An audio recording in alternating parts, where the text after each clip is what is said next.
Hello, and thank you for tuning into my channel again. This is Ascending Abundance, and Pavel Sverdlin is back from vacation. We were in sunny Cuba. I've posted my previous short videos straight from the beach. Wonderful, sandy, beautiful weather, catamarans, people just floating on the ocean and enjoying themselves. It was beautiful. It was afforded for my family by real estate, and also my job, and also the crypto. And I did make a post that crypto transaction had actually paid for the entire vacation, but that's not the purpose of this particular video. I just wanted to take a break and then kind of gather my thoughts and then come back with those 2 videos per week that I've promised in my previous episodes. So this one particularly, I want to talk about forecasts and predictions and being careful. The problem that I have encountered over the years of investing is that anybody who wants to sell you real estate or the courses on real estate or they're a realtor themselves or whoever they are, they're usually saying now is the good time to buy. There's always a good time to buy. There's always a deal somewhere. You can always find something. It's going to work. Look, real estate has been growing for years, maybe decades, as in case in Canada. And they would say there's never a better time to buy. And even if the prices are too high right now, comparably to, let's say, cash flows, that's okay. Just give it a year, give it a two, maybe refinance, stretch your mortgage, this and that, and you're going to be fine. Well, those predictions and those pieces of advice had led many people over the years to continue buying, even at the peak, even if when the cash flows are negative, even if the deal didn't quite make sense, in the hopes that, there are no better deals out there. The cash is sitting in the bank, earning nothing. You have to be part of the real estate. Look, all of your neighbors, all of your friends are doing it. It's kind of making sense.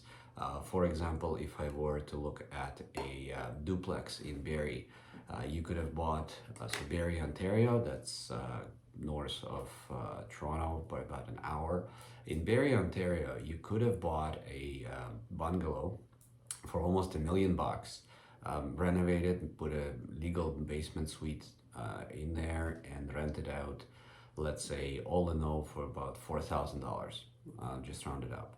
Your total cost, including carrying during the renovations, 4 months of reno, fully legalizing with the city, that duplex would have probably cost you about 1.1 million. At 1.1 million, at the interest rates and the mortgages in Canada were running at like 1.5%. So 1.5% mortgage rate, you're probably cash flowing, or at least you're breaking even and you're paying down that mortgage. That's wonderful. If you jumped on that deal, well, those same duplexes right now, they cost 800,000, which is not a big deal. Like if you holding it long term, if you're planning to hold this maybe for life, that's okay. The cycle is gonna turn. The 800,000 will probably become 1 million again.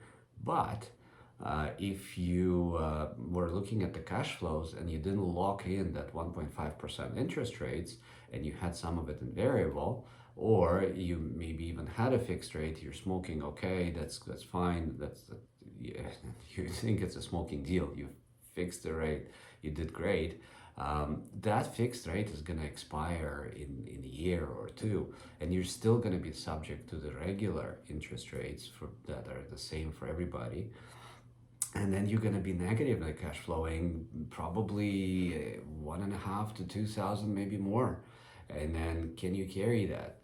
Maybe yes, maybe no, but it's going to be a huge hole in your budget. Definitely all the projections go out. And then if you want to get out of that deal, well, guess what? That duplex is no longer 1.1 million, it's 800,000. So you lost 300 grand. On top of it, you had to evict the tenants. On top of it, you had to probably renovate after the tenants left. Plus, you have to pay a commission to the realtor. So even if you make a little bit of a better deal, you're still down hundreds of thousands. Or your alternative is to sit with that property, continue bleeding cash at the tune of thousands of dollars a month, hoping that it's going to turn. But guess what's happening with the same advisors and real estate and gurus who had convinced you that this was a great deal and the property values are going to continue growing? those same realtors are now selling to other investors saying, hey, the prices are down, this is a great time to get back in. They completely forget about you. They completely forget about their own projections. They kind of admit that they've been wrong. And other than admitting being wrong, there's nothing else that happened to them. They still made their commission on the sale to you. They still get a buzz from doing the deals. They're still considered an expert, and they're continuing to promote real estate, saying that now is the great time to buy. So the message is always the same: market is bad, buy; market is good, buy. If you can't buy in Barrie, Ontario anymore, guess what? They start talking about Barrie, Ontario, and they start talking about Florida, or they talk about Alberta, or they talk about some other deal somewhere that's still amazing to them, and they move on. In the meanwhile, you get stuck with that property that is negatively cash flowing, and you are probably not going to buy a second one in Florida or in Alberta unless you have a huge stack of cash that you didn't deploy. But why wouldn't you have deployed it?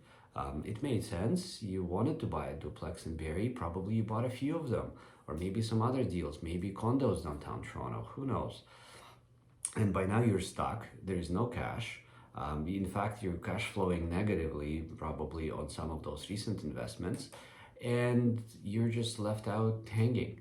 So, this message is to say, be careful in terms of engaging in any of the deals. Even if they look great, check and double check your confidence levels.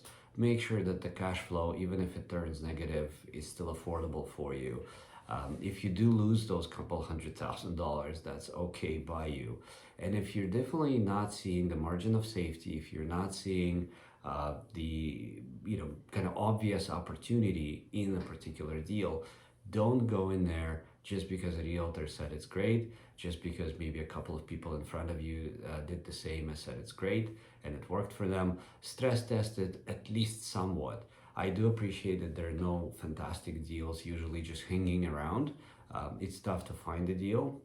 Sometimes there are none, and very frequently you would have to buy something that's just on the market because that's what you have. And that's fine too. I've done quite a few of those deals that just pick up at the market rate, hoping it's gonna work, having maybe $100, $200 positive cash flow. It's never great. The market values typically have gone up, not down like recently. So you're typically buying a little bit higher than the previous guy, and it's always a little bit uncomfortable, but most of the time you can make it work, and that's the way to go. And that's how I've built most of my portfolio. But still, be careful and just keep in mind, but anybody who is convincing you, anybody who's trying to be on your side, pitching you those fantastic opportunities, they will move on. They have nothing almost at stake. They might have a couple of properties of their own, but they're convinced they're already in that market. They just have this endowment effect, which is a bias in psychology, where if they have something, they value it almost twice or triple more than somebody who does not have it. So by them being invested in that particular opportunity or invested in that particular town, they think that it's great value because they already have it. If the market turns, there's going to be a lot of people who don't have those same properties and they won't be willing to pay those prices. And that realtor might get burned just like you are. It looks like they have the same ducks in a row and the same money at stake, but it's their money, not yours. So please be careful and consider all aspects of any deal, no matter what anybody says. Just kind of do your own due diligence. Make sure you're super comfortable and you have that cushion, that margin of safety to fall back on in case something goes wrong. Cheers, and talk to you in the next video.